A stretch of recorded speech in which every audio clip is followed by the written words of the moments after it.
On se retrouve en compagnie d'LECK pour une Bonjour. interview sur fond de rap. On va dire.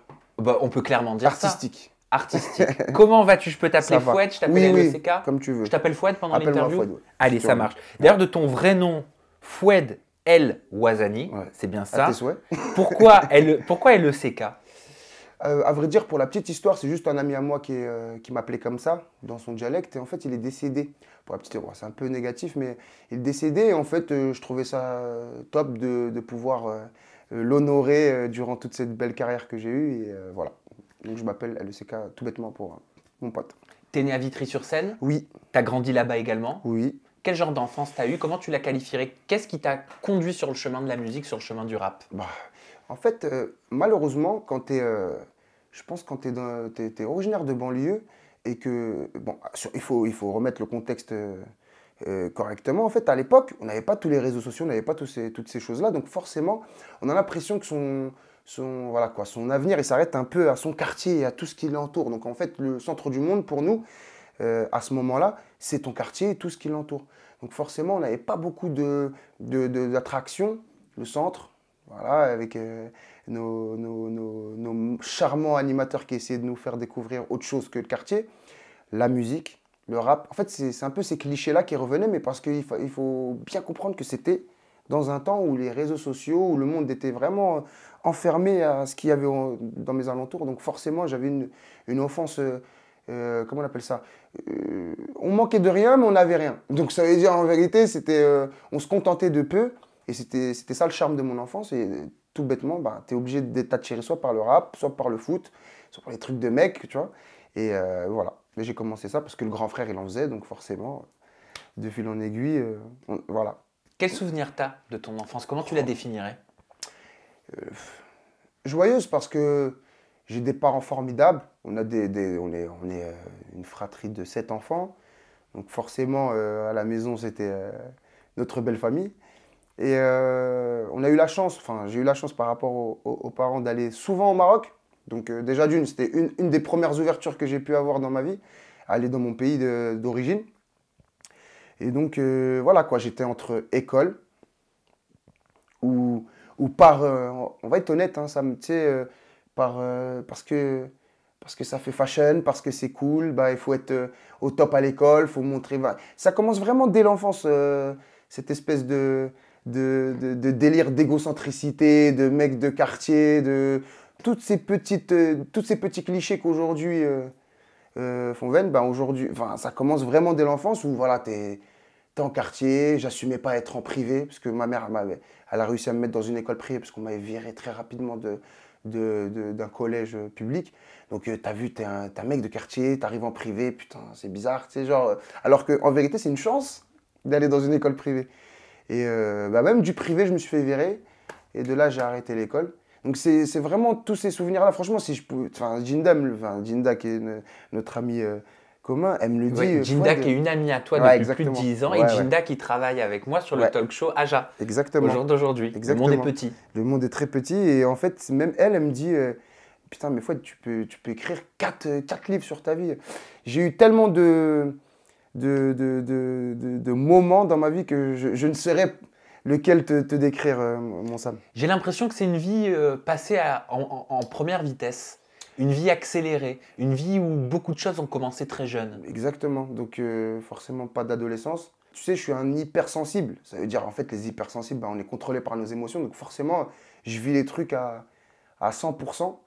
Donc, oui, il y a eu tellement de choses. Tu sais, quand tu as 15 ans, 16 ans, tu perds ton meilleur pote. Déjà, c'est un truc, franchement, ça m'a sidéré. Ça m'a mis les deux pieds, les deux pieds dans la boue. Mes tournées avec Cynic, avec l'Algérino, où je suis très très jeune, où je vois c'est quoi les strass, les paillettes, et que dès que je sors de là-bas, je reprends mon RER pour rentrer chez moi et que je retombe dans ma réalité, ou quand tu es un hypersensible, ben, c'est super compliqué de pouvoir gérer ça très tôt, tu vois. Et voilà quoi, il y a eu plein de... J'écrirai un livre comme toi. C'est-à-dire, je te conseille l'exercice parce Je te que ça fait jure, beaucoup de Je bien. te jure. Mais en fait, il y a une antithèse dans ce que tu es en train de dire. C'est-à-dire Mhm. que très tôt, tu as découvert la scène, très tôt, tu as Ah ouais. découvert le public, très tôt, tu as découvert l'engouement que les gens pouvaient avoir Mhm. pour toi, pour la Exact. musique, pour le rap. Exact. Et en même temps, de l'autre côté, tu prends le RER, tu rentres dans ta cité. Tu reviens dans une Tu, ville. tu côtoies deux mondes différents, tu Exact. oscilles entre deux univers différents. Exact. C'est perturbant. De ouf. De ouf parce qu'en vérité, quand tu es... en fait, donc tu t'interdis pas de rêver. Tu fais des zéniths avec Cynic. Tu pars au Canada, en Côte d'Ivoire. Tu fais des choses que tu n'aurais jamais fait seul. Tu as cette chance-là. Mais il faut vite réfléchir et vite comprendre que, comment on appelle ça? J'ai envie de dire que tu dois comprendre ce que tu ne dois pas faire. Donc, j'ai vite saisi l'opportunité de pouvoir changer mes rêves en réalité. Mais il y avait cette réalité aussi qui était que, voilà quoi, la vie, elle était dure. Il n'y avait pas forcément d'argent. À un moment donné, j'ai arrêté l'école en troisième, malheureusement. Chose à ne pas faire. Et je conseille vraiment aux petits jeunes qui nous suivent de jamais, jamais, jamais se lâcher cette roue de l'école parce que vraiment, c'est quelque chose qui m'a rendu autodidacte. Donc, des fois, je me suis retrouvé dans des situations où même avoir une discussion avec quelqu'un, ça relevait d'un défi parce que tu n'as pas le phrasé, t'as pas le... Donc, j'ai dû me construire sur des gravats. Et ce qu'un jeune, un adolescent lambda le fait en, on va dire, 3 4 ans, je l'ai fait en 10 ans. Et je ne regrette pas parce que mieux vaut tard que jamais. Mais c'est vrai que dans ma jeunesse, passer de la cité au Stras à la cité, si tu n'es pas accroché, tu peux vite dégénérer. C'est un peu comme le système des mecs qui sont super bons au foot, tu vois. C'est un peu cliché, mais c'est le cas. Super fort au foot. Et finalement, tu les vois, ils finissent au quartier à rien faire. Tu te poses la question, tu te dis quoi? En fait, les mecs, peut-être qu'ils n'ont pas géré du point A au point B. Et des fois, l'accompagnement, et j'en ai pas eu.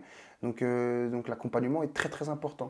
Tu dis que tu as arrêté en troisième, Ouais. comme quoi, en l'occurrence, te concernant Mhm. par rapport à l'écriture et la plume, ça n'a rien à voir. Et je Ouais. comprends qu'en autodidacte, Ah oui. tu as appris aussi beaucoup de choses tout seul. Exact. Mais tes textes sont beaux. Merci. Que ce soit tes légendes ou ceux que tu écris au travers de ta musique. Mhm. Si je me base sur un exemple Instagram, Ouais. moi j'ai trouvé ça très touchant. Tu t'adresses à ta fille, c'est un post que tu as fait en mai, tu dis mon dernier chef-d'œuvre, je composerai ton chemin quoi qu'il m'en coûte, car même si j'ai raté certaines de mes notes, je finirai par te chanter la bonne mélodie, je t'aime, je t'aime, je t'aime, tu as le sang berbère qui coule en toi, je ne m'en fais pas. Quelle Ouais. note tu as raté? Parce qu'en fait, c'est plein de métaphores, Ouais. c'est très poétique. Ouais. Ma fille Jade, je la vois pas trop. Donc forcément, c'est un peu délicat de parler d'elle. C'est ma petite dernière. Je la vois pas trop, mais en fait, c'était pour lui dire en gros que je ne serai pas de ces lâches qui laisseront ce rôle de père. Et donc, je vis pleinement ma vie, mais je n'oublie pas mes responsabilités. Donc forcément, des fois, la vie fait en sorte que, bon, voilà, tu t'entends pas forcément avec la femme que tu as aimée à un moment donné. Donc, Ça arrive à beaucoup. voilà, ça arrive à tout le monde. Ça, c'est une chose, mais du cas de responsabilité, c'est ma fille. Et en fait, je voulais laisser ce message-là parce que j'avais envie de le décrire à ce moment-là, parce qu'il est dur pour un père de ne pas pouvoir voir sa fille ou parler à sa fille. Donc forcément, il faut bien un exutoire. Moi qui est habitué à avoir un exutoire quand ça ne va pas. Encore une fois, l'hypersensibilité, tu vois. Putain, c'est la dépresse. Hein. Non, pas du tout. Oh, bien au contraire. Bien au contraire, parce que je trouve que tu as beaucoup de recul et je Ouais. trouve toujours très intelligent de savoir mettre des mots sur une situation qu'on vit. Et c'est exactement ça. Donc, tu as vu, à ce moment-là, j'avais super besoin de pouvoir exprimer. Enfin, c'est chaque jour un petit peu, tu vois. Et là, c'était un peu un pic où ma fille me manquait énormément. Et c'était l'anniversaire à son frère. En fait, ne pas l'avoir avec soi pendant cet événement-là m'a vraiment touché. Donc, j'étais bien obligé de marquer le coup et ça a donné ça. Je peux te demander pourquoi tu peux pas l'avoir comme tu veux? En fait, on est en plein. Enfin, je viens de quitter la maman, il y a des complications, tout ça. Donc, forcément, voilà quoi. En gros, ça va se faire, mais il faut du temps, il faut plein de choses. Voilà quoi. Pour son bien à elle, il faut du temps, il faut s'entendre avec tout ce qui l'entoure pour pouvoir voilà, la voir et la récupérer dans les bonnes conditions. Tu as 3 enfants, c'est ça? Ouais, chambé. T'es quel genre de père? Poule. je suis un papa poule. J'ai été élevé par des femmes. Donc forcément, j'ai je me considère comme un HF, tu vois. C'est les hommes-femmes, en fait, tu vois. C'est un peu la sensibilité de la femme. Voilà quoi, je suis vraiment très attaché à mes enfants. Peut-être un peu trop des fois parce qu'il faut savoir les responsabiliser sur certaines choses, quoi. Mais bon, en fait, j'apprends chaque jour à être père avec eux. Donc voilà, j'ai deux enfants d'un précédent mariage. Donc je suis un homme à femme aussi.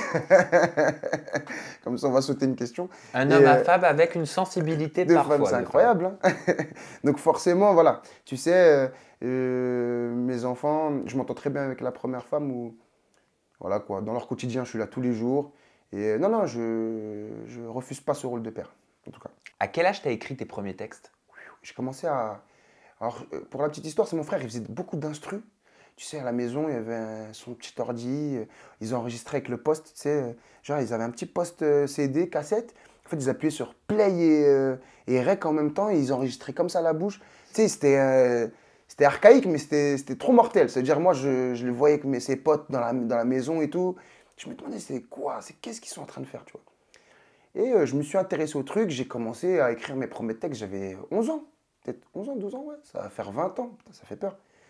Mais ouais, voilà. Tu te souviens de ton premier album? Ouais, c'était en 2013, j'en ai eu qu'un. Je suis vous? Ouais, je suis vous. C'était une manière de dire aux gens qu'en vérité, même, putain, tu sais, en 2013 déjà, c'était une façon de dire aux gens que, t'as vu, il n'y a aucune différence entre nous, qui sommes à la lumière, et vous, quoi. Tu vois J'ai ce que je bien veux aimé ce que tu avais dit, répondu en interview pour Le Parisien à l'époque. Tu avais dire. dit, parce que j'ai voulu faire un album super universel, hein. Tu as expliqué Ah par ouais, rapport au titre Je suis vous, qui bien sûr. reflète la jeunesse d'aujourd'hui, dans lequel chacun peut se reconnaître. Il y a des influences très variées dedans. Mhm. C'est un pont culturel entre mes origines africaines et un patriotisme revendiqué. Je suis fier de vivre ici. Mhm. Vitry, c'est chez moi. Ouais, bien sûr. Pourquoi tu as besoin de le justifier? J'entends presque une justification. On te demandait à un moment de te justifier? Non, mais tu sais, Sam, j'ai assez de recul pour te dire que, tu sais, cette espèce de... On va pas faire de politique, on n'est pas là pour faire ça, mais en gros, tu sais, cette assimilation, on a l'impression qu'on doit toujours faire doublement les choses. Pour, tu sais, comme si je devais doublement montrer l'effort que je suis fier d'être français d'origine, paf, tu vois. Et ça, c'est un truc qui m'a toujours gêné en vérité. Parce qu'en fait, comme dirait l'autre, tu sais, je peux pas choisir entre mon père et ma mère. Donc forcément, tu vois, je suis hyper fier d'être français. Ce que la France nous a donné, son éducation, bon, son système, toutes ces choses-là. Ce qui fait qu'on se comprend, toi et moi. Peut-être qu'on vient pas des mêmes coins, mais aujourd'hui, on se comprend. Eh ben, t'as vu, c'est la France, quoi. Tu vois ce que je veux dire? C'est la France Deschamps, tu vois, c'est la France... c'est pas que la France Zidane, c'est la France vraiment Benetton de A à Z. Et ce truc-là, ça me gêne parce qu'à chaque fois, j'ai l'impression que tu as vu... on doit redoubler d'efforts par rapport à cette identité-là. Et je voulais mettre un point pour dire, voilà, moi je suis très fier d'être français, mais je suis aussi fier d'être africain, quoi, tu vois. Comment ta vie, est-ce qu'elle a inspiré tes titres? Alors, si tu prends Je suis vous à l'époque, mais bon, je suis pas trop dans le passé, mais à l'époque, Je suis vous, c'était vraiment un jeune qui avait besoin voilà quoi, qui avait besoin d'exprimer des choses et de faire découvrir un peu son entourage. En fait, j'avais trop besoin de montrer aux gens qu'on était vraiment pareil, tu vois. Qu'il n'y avait pas une différence, parce que je me rappelle quand j'écoutais du rap à l'ancienne et tout ça, ce que je kiffais, c'était le positionnement des rappeurs et surtout j'étais plus proche des rappeurs qui mettaient une réciprocité avec les gens. Et moi, j'avais besoin de marquer le coup sur ça, tu vois. Je pense que je l'avais réussi parce qu'à l'époque, ben, tu sais, il y avait une ribambelle de jeunes, tu vois, je faisais partie de ces jeunes et je crois que j'avais pété le score par rapport à ces jeunes-là à l'époque. Voilà. Le rappeur Lafouine a dit, dans le rap français, en vrai, on est tellement en avance sur le rap américain et ça dure depuis longtemps. On est en avance sur eux depuis Molière. On est vraiment la langue de l'écriture, en fait. Les rappeurs français, ils sont meilleurs que les rappeurs américains Ouais. pour toi? Pour ces raisons, tu es en accord avec ce texte? J'aime pas comparer l'incomparable parce qu'en vérité, eux, ils ont un monde, on a le nôtre. La télé-réalité dans les pays de l'Est, c'est pas la télé-réalité ici. Donc, tu vois, là-bas, si les gens ils regardent, il y a beaucoup plus de bagarres, tu sais, il y a moins de limites. Et ici, c'est une autre forme de télé-réalité. Donc je pense que les États-Unis, c'est incomparable avec la France. Mais j'aime beaucoup la fouine. C'est important de savoir écrire pour rapper? Bah oui. Après, aujourd'hui, non. Ça y est, maintenant, tout le monde, même toi, Sam, je t'emmène en studio. Je te crois jure. pas. Je non, te si. jure que non. Non, je te jure que si. Avec l'autotune, aujourd'hui, tu peux tout faire, crois-moi. Mais le rap, est-ce que c'est une forme de littérature pour toi? Aujourd'hui, enfin, moi, dans ma conception de la chose, oui. Maintenant, ce qu'il en est aujourd'hui, j'ai envie de te dire on a perdu des plumes en chemin. Donc, effectivement, le rap a évolué avec le temps, quoi, tu vois. Ça veut dire, il y avait, on va rester dans le comparatif, il y avait Secret Story, il y avait Love Story. Et aujourd'hui, il y a une autre forme de télé-réalité où c'est un peu plus acting, qu'on veuille ou non. Bah, avant, il y avait le rap, tu sais, très dénonciateur, très, voilà, prendre position. Revendicateur. Voilà, revendicateur. Les salles étaient combles. Et aujourd'hui, il y a un peu plus de légèreté, tu vois. C'est-à-dire, tu penses qu'on est plus dans du rap divertissant, Je divertissement? pense. Ouais, on est plus dans les, comment on appelle ça? Dans les, j'ai envie de dire, tu sais, les apparences. Beaucoup d'apparences. Beaucoup de choses que, voilà, tu sais, C'est plus de l'acting pour surfer sur ta il y en a comparaison? beaucoup. Il y en a beaucoup, ouais. Mais de l'acting à quel niveau? J'ai envie de te dire de l'accoutrement, c'est-à-dire de comment s'habiller à, C'est-à-dire, on joue les à rappeurs comment... aujourd'hui? Ah oui, bien évidemment. Ah oui. Et surtout dans le... Tu sais, c'est très mainstream. Maintenant, c'est... trouve une gimmick. Ah, j'ai beau, je vais attraper... allez, Zira. Allez, on va en faire un refrain. Tu vois ce que je veux dire? Et genre, voilà, c'est toi et ta chance. Ça marche, ça marche pas. Ben, on leur fera un autre. Tu vois ce que je veux dire? C'est très surjoué, ouais. Ça a commencé avec Nabila Bila. Tu te rappelles? Oui. Bah ouais, bah c'est ça. En fait, ça commence par des... Voilà quoi, t'as vu le Sofiane, que j'aime beaucoup, que je croise beaucoup à Marrakech, s'est tapé un délire et il savait pas qu'il allait faire un gros titre derrière, tu vois. Et ben c'est un peu devenu ça le rap, tu vois. C'est la course à la gimmick, au cliché, et voilà. Voilà. Course à la gimmick. Gimmick, on peut expliquer ce que c'est? Gimmick, c'est prendre un mot, comme voilà, le Nabila Bila, qui est une gimmick, et qui est répété dans un refrain. En gros, tu joues avec le mot, avec les Voilà. allitérations, les consonances, Exactement. les rimes autour de ce mot-là. Autour de ce mot-là, exactement. Qui, tout bêtement, tu sais, l'être humain, il va attraper ce mot-là et en plus, ça va rentrer dans la tête. Plein de fois, vous vous retrouvez dans votre voiture et vous fredonnez quelque chose parce que c'est des mots que vous avez réussi à absorber d'une musique. Tu sais, des fois, c'est pour ça qu'il y a la radio, c'est pour ça qu'il y a des... C'est parce qu'en vérité, même quand tu vas écouter un petit morceau, il y a quelque chose qui va te taper dans ce son, tu vas pas l'oublier et si, voilà, tu vas le ressortir et le chanter tout bêtement. C'est élitiste encore le rap pour toi aujourd'hui? Non. Non, non, non, tout le monde peut... Non, franchement, tu sais, maintenant, le chemin, il est tellement rapide, tu sais. Je pense que même la télé-réalité, c'est plus fermé que le Peura. Parce que le Peura, en vérité, t'as vu, n'importe qui peut faire un son, quoi. Mais vraiment, tu sais, tu as un peu d'argent, tu vas au studio, tu payes, tu fais le son. Aujourd'hui, il y a des plateformes qui te permettent de pouvoir sortir ton son sans être produit par quiconque, sans être... voilà. Et si ça marche, ben, tu as vu la force des Insta, des Snap, des TikTok aujourd'hui. Oui, mais sur les réseaux sociaux, par exemple, je pense à TikTok, je pense à Instagram, ou même à la télévision, il y a de moins en moins de mots, d'expressions, en tout cas, de plus en plus qui sont censurés. Je ne Exactement. sais pas si ça t'est déjà arrivé, tu postes par exemple un TikTok, Et ça me dit... et on te dit, ah bah non, ça respecte pas les règles, et tu te dis, ah bon, mais Ouais. pourquoi? Mais je comprends pas, tu vois, il y a rien de bizarre. Est-ce que tu l'as constaté aussi avec le rap? Est-ce que tu peux être encore libre des mots, de la façon, du ton que tu Non. emploies, ou est-ce qu'il y a une grande censure qui s'applique? Non, non, non. Ça commence à perdre du terrain. On va prendre le cas Youssoupha, qui est le cas le plus récent. Putain, le mec, comme je disais tout à l'heure, tu sais, il a été à la télé pendant je sais pas combien de temps. Personne ne lui cassait les pieds. Par rapport à son côté rappeur, dénonciateur, donc forcément, ça dénonce des choses. Donc forcément, il y a des choses qui sont dites d'une manière métaphorique. Mais les gens le comprennent. Voilà quoi, quand c'est repris par les politiciens, c'est jamais bon parce qu'en vérité, ils le prennent toujours au premier degré. Et là, on est en train de faire le procès d'un mec qui est juste... c'est un bon gars, c'est trop bien, c'est un mec super cool et en plus qui est très fort. Enfin, dans la communauté rap, il est très respecté parce que c'est un lyriciste pertinent. Et là, sur le coup, ben, tu vois, il y a de la récupération. Comme, tu sais, ça me fait trop rigoler quand je vois, ils disent Medine, le djihadiste et tout. Tu sais, mais il faut le suivre, Medine, quoi. Tu vois, il faut regarder ses Insta, il faut regarder sa vie, il faut regarder son truc. Et tu vois que c'est carrément le contraire, quoi. Tu vois, c'est un mec super Papa Poule, c'est un bon gars. Et de l'autre côté, tu vois cette nuance reprise par les politiciens. C'est gênant. Quelque part, c'est gênant parce que c'est comme si on jouait des clichés de tout un chacun. T'es efféminé, donc t'es forcément homo. T'es, je sais pas moi, tu as les cheveux blonds comme moi, t'es forcément un fragile. Tu sais, c'est des trucs voilà, qu'on va pas avancer si C'est on des continue. clichés. Ah ouais, les clichés, carré.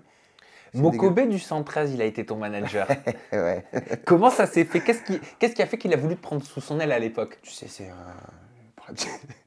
En fait, lui, ce que j'aime chez lui, c'est soit tu l'aimes pas. Et beaucoup l'aiment, ce mec-là. En fait, ce qui s'est passé, c'est que j'étais en train de faire un freestyle dans un studio quelconque. Et il y a un pote à lui qui est dans le studio et qui est un mec de mon secteur, quoi, tu vois, c'est un mec de Choisy, il s'appelle Amadoun. Grosse dédicace à Amadoun d'ailleurs.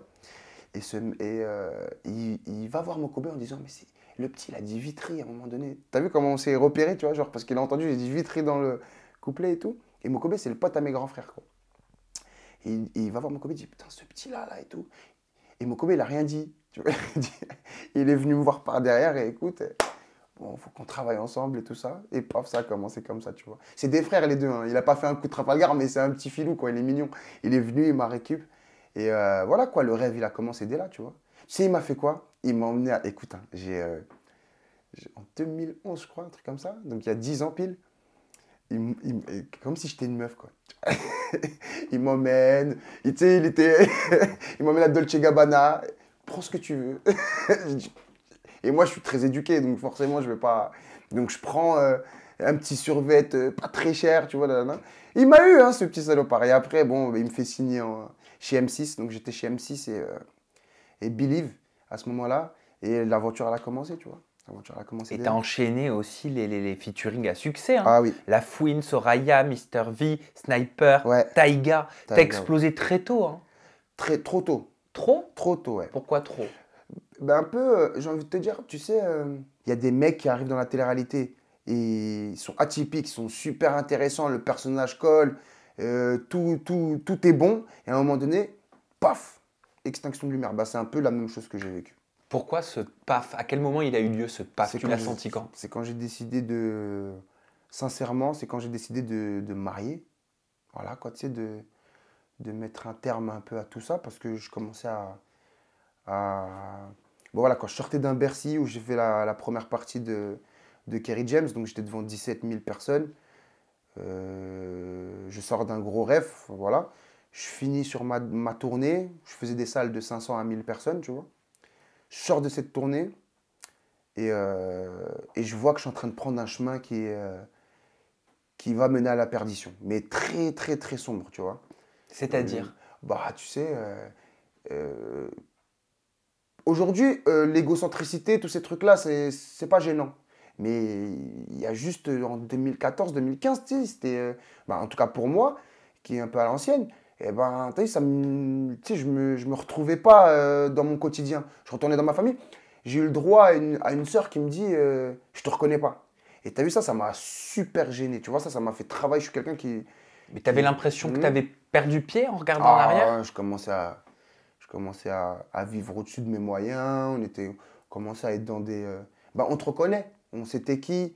Tu fais des photos. Tes travers, c'est facile. Donc, pas de drogue dure, mais voilà quoi. Tu sais, voilà, l'alcool, les femmes, les soirées. Tu sais, là, tu sors de ton chemin de base qui était le message, Tu quoi. Tu finis vois. par te croire Ah, un peu le roi du monde. mais alors que on va dire que tu es une bonne personne en fond et que tu es en train de noircir ton cœur. Et ça, c'est le truc à pas faire, quoi. Le succès fait tourner la Le tête. succès peut faire tourner la tête si t'es pas prêt. Il y a des gens qui arrivent bien à négocier les virages, mais euh, il y en a d'autres, non. Donc voilà, quoi, j'ai 23 ans, 22 ans, 23 ans.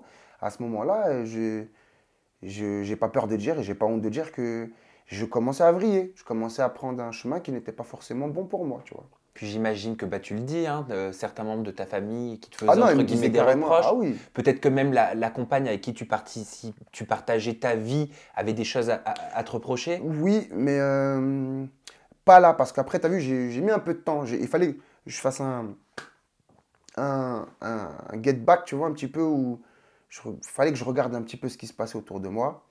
Et le temps de revenir, tu sais, ça a mis un peu de temps, donc il a fallu que je me suis retrouvé un peu seul. Il fallait sortir un deuxième album. J'ai préféré freiner un petit peu. J'ai sorti, voilà, parce que je suis tenu par des contrats à ce moment-là, donc il fallait que je sorte quand même un opus. J'ai sorti l'opus noir, où j'avais envie de vider toute cette haine positive, on va dire, dans des morceaux. J'ai participé à des causes.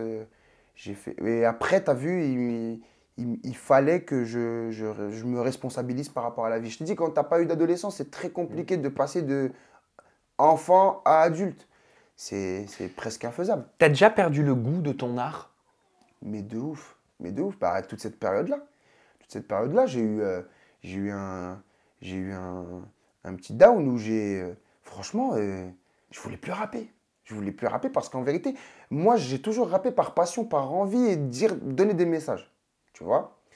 Avant que je trouve le kiff de pouvoir faire des sons pour les boîtes de nuit, tu sais, voilà, le sud de ma carrière. Mais avant ça, ouais, tu sais, c'est intéressant de savoir que tu as vu, j'étais. Voilà quoi, j'étais entre deux. Je me disais, putain, mais là, je vais leur raconter quoi?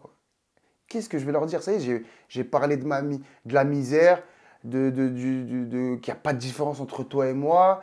J'ai parlé de. Voilà quoi, cet album-là, il était déjà très complet pour moi, tu vois. Je savais pas quoi leur dire. Donc forcément, tout ce que je faisais était mauvais. Pour moi, tu vois, avec mon recul. C'était quoi? C'était de la dépression? C'était du burn-out? C'était du dégoût? C'était un rejet? Tu sais, quand tu es encore une fois, c'est un cliché, mais tu sais, quand tu viens d'un quartier, tu n'acceptes pas que. Tu n'as pas envie d'entendre dépression. Tu peux pas le verbaliser, ça. En fait, tu le vis pas. Tu sais pas que tu es en dépression. Tu sais, tu es dans la vie, c'est la vie. Tu as vu, ça ira mieux demain. On est toujours dans ça. Tu vois, aujourd'hui c'est comme ça, bah demain ça ira mieux. Tu vois, c'est un combat constant. Et là, pardon, j'avais même perdu cette façon d'être. Enfin, c'était une espèce de carapace qu'on a, nous, les mecs de cité. Malheureusement, ce vieux cliché, mais bon, pour bien que les gens y comprennent, voilà, je le verbalise. Tu as cette carapace que tu mets autour de toi qui te permet pas d'abdiquer sur ce qui peut t'arriver dans la vie, dans l'affect, en famille. Tu sais, voilà quoi. Et ouais. Quand tu repenses à tout ce succès, Ouais.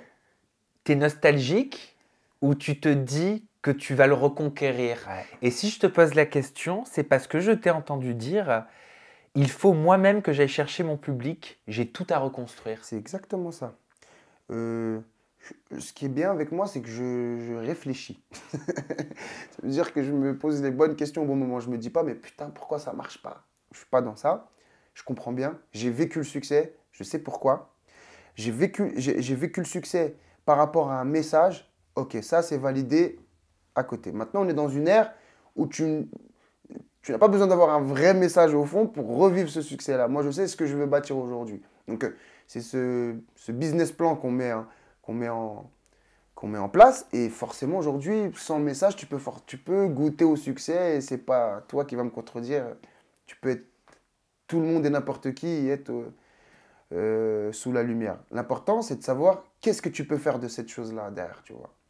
Et, pourquoi je te dis ça? C'est parce qu'en vérité, je suis un conquérant. Finalement, tu as vu tout ce que j'ai voulu entreprendre, je l'ai réussi, mais c'est pas j'ai claqué des doigts, quoi. J'ai voulu me marier, je me suis marié. J'ai raté, peut-être, oui, mais en tout cas, je me suis pas foutu de la gueule de mes projets, et tu vois, et des femmes qui étaient en face de moi, c'est que je voulais me marier, quoi. Tu vois, après, que ça marche pas, ça, c'est un autre débat. Je voulais avoir des enfants, j'en ai eu.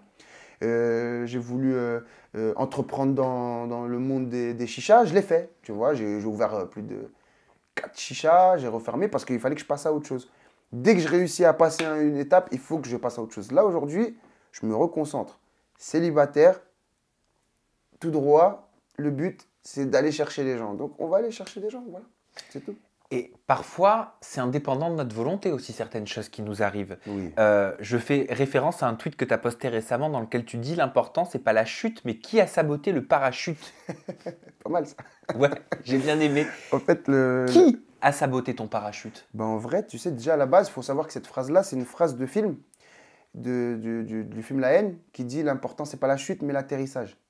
Et moi, je l'ai changé. Je l'ai pris en disant, en fait, il faut vraiment prendre conscience et je le dis aussi aux acteurs de la télé-réalité en conseil, et non pas en... c'est de faire attention à l'entourage. C'est très important de faire un tri, Et ouais, mais tu vois, pour naturel. avoir un bon entourage, Ouais. est-ce qu'il ne faut pas être bien dans sa tête soi-même? Bah oui, oui, oui. Enfin, il faut pas être la personne qui a besoin de toujours des réponses des autres pour pouvoir faire sa ligne de, tu vois, de vie. Enfin, voilà quoi, tu sais, à un moment donné, je pense que l'ego, là, il est important dans ce truc-là, tu vois, genre, vas-y, tu vois, prends tes décisions seul. Et c'est très important parce que finalement, il y a des gens qui te veulent réellement du bien, tu vois, ça c'est clair, net et précis. Mais il faut toujours faire un petit check de ton entourage, de vie, hein, pas forcément ceux avec qui tu travailles, mais dans ta vie, à part si comme toi, ton travail c'est ta vie, donc forcément, tu sais, c'est comme moi, quoi, tu vois, c'est tous les jours le travail. Mais il faut vraiment essayer de prendre que les gens positifs, même s'ils sont mal intentionnés, tu le verras avec le temps, parce que le Mouktoub fera qu'à un moment donné, les visages... je dis une phrase qui dit, c'est pas les gens qui changent, c'est juste les masques qui tombent. Donc finalement, avec le temps, on verra bien, tu vois. Mais dans ta ligne directrice, tu as toujours besoin d'avoir des gens positifs. Voilà quoi. Quand tu mets du parfum, c'est pour mettre de la positivité dans la salle. Tu sais, c'est vraiment des petits trucs, mais qui font en sorte que, tu sais, tu arrives vite à ton but, quoi. Tu vois. Voilà. Un rappeur aujourd'hui, il doit se faire aux réseaux sociaux, aux nouvelles technologies, Ah oui. à TikTok. Ça aurait été impensable il y a 10 ans de Ah voir un non. rappeur lancer un challenge. Tu le fais. Je l'ai fait là. Bah oui, pour Franchement, ton dernier titre mais stop. tu sais, Je trouve ça génial. je te jure que tu sais, j'ai pris ma nièce qui est à fond dedans, quoi. J'ai vu. Et elle me dit, mais tonton, mais tu sais, là, t'as fait une super musique, ces trucs et tout, tu devrais faire un TikTok. Je dis, mais j'ai pas dansé, ça fait 10 ans, j'ai pas dansé. Elle m'a dit, mais t'inquiète, je vais te faire les pas et tout. Donc ils vont vite, ils vont vite. Et si tu n'es pas dans le train, bah, tu es vite dépassé. Donc forcément, aujourd'hui, si tu veux développer ta musique d'une manière vraiment où essayer de toucher le maximum de personnes, ben, il faut s'y faire. TikTok, Insta, bon ça va, j'arrive à le gérer. Snap et Twitter. Bon, Twitter, c'est un peu le... Je mets même pas mes yeux là-bas, je laisse ça à mon community manager parce que vraiment, ça fait mal au cœur. Mais les autres réseaux, ouais, t'es obligé d'être dedans et les rappeurs sont obligés aujourd'hui d'être dedans parce que sinon, t'es dépassé, quoi. En fait, vu que il y a beaucoup de monde, donc forcément, t'es obligé d'aller jeter ta pierre. Et voilà, quoi, sur 100 personnes, il y a peut-être 10%. On part toujours dans les 10%. Donc, genre, t'as 1000 personnes devant toi, t'auras 100 personnes qui vont être intéressées par ce que tu vas faire. Et voilà, quoi. Par contre, comment ça se passe sur TikTok quand on est un artiste comme toi et que Mhm. ton son est multi-repris Ouais. sur différentes plateformes sociales, Mhm. est-ce que tu gagnes de l'argent dessus? Ben, franchement, je te dis la vérité, vu que ça fait 1 an que je suis en indépendant, je pourrais pas te répondre aujourd'hui, je pourrais te répondre prochainement. Je pense que oui, hein. Je me suis Je toujours pense que posé la oui. question. Non, mais je Quand on pense que oui. utilise en fait vos sons Ouais. et qu'on danse dessus, Je crois que nous, c'est plus les streams. Nous, vraiment, là où je peux te répondre, c'est les streams. Tu as vu tout ce qui est plateforme de téléchargement, tout ce qui est Spotify, Deezer, bref, tous ces trucs-là. Vraiment, c'est là où l'argent rentre. oui, ça a Tu vois. remplacé la vente de disques. Ah oui, mais carrément. Et je regrette ce temps parce que c'était bon d'aller le lundi le vendredi, pardon, le lundi au départ, chercher son disque à la Fnac ou un Ah, truc. j'adorais Je ça, moi. kiffais, moi, tu vois. Et là, maintenant, non. Maintenant, tu consommes la musique dans ton smartphone et aussi rapidement. Donc, c'est pour ça aussi, tu as vu, plus c'est facile d'accès, moins le message peut être. Enfin, tu sais, les gens, ils consomment comme quick, tu vois, c'est trop rapide. Donc, voilà. C'est On pour ça entend, on oublie, et on passe à autre chose. Exactement. Voilà. Mais il faut faire avec. Tu sais, c'est celui-là qui va s'arrêter à ça, c'est qu'il aura compris. On explique pour dire qu'il faut faire avec. Aujourd'hui, c'est comme ça, bah, il faut être comme ça. Hier, nous, on était les mecs qui ramenaient un nouveau souffle au rap français. Peut-être que ceux d'avant, ils se disaient, mais putain, mais c'était pas ça le rap, Bien tu sûr. vois. Donc forcément, C'est cyclique. voilà. Tu sais, je faisais de l'autotune en 2013. Et les mecs, ils m'ont regardé un peu comme un ovni. Ils me disaient, mais putain, pourquoi il fait ça, lui? Tu sais, il est fragile. Tu sais, c'était vraiment le cliché du mec, tu vois, genre, putain, il chante, non, tu sais, on veut du sale, nous, hein, tout ça. Mais frérot, moi, j'aime chanter, je vais chanter. Mais ils le font aujourd'hui. Et aujourd'hui, et tout le monde me dit, mais putain, t'avais un train d'avance. Ouais, je sais, mais je rattrape l'autre, là. Qu'est-ce que je peux te souhaiter pour la suite? Ah, la santé, que je revoie ma petite fille. Voilà. Je suis sûr que Et ça va arriver. j'espère, bien sûr. Et réussir à toucher mon but, quoi. Tu sais, juste être là, dans le paysage artistique, parce que ce n'est plus que du rap aujourd'hui. Voilà, quoi. Merci, Merci à toi. LECK, pour Merci, ton Sam. recul, pour ton témoignage et C'est pour cool. cette entrevue qu'on a Avec passée plaisir. ensemble. Avec Merci plaisir. à vous aussi pour votre fidélité. Vous pouvez retrouver LECK sur ses réseaux sociaux. Son compte Instagram, c'est LekYouGo. Mhm. Et son compte Snap, c'est Wetfou. Ouais, C'est ça, comme ça qu'on dit ouais, à l'envers. Et TikTok Lek officiel, je crois. Ah bah, Ouais. voilà, On va le mettre. On le met là, Voilà. de toute façon. Voilà. Merci beaucoup, merci. Merci Vous à toi, prenez Sam. soin de vous à la maison. Et puis vous pensez qu'il faut toujours rester positif parce que bien sûr, il n'y a que ça qui nous fait toujours avancer dans la vie. Eh oui. Voilà, c'est comme ça. À bientôt.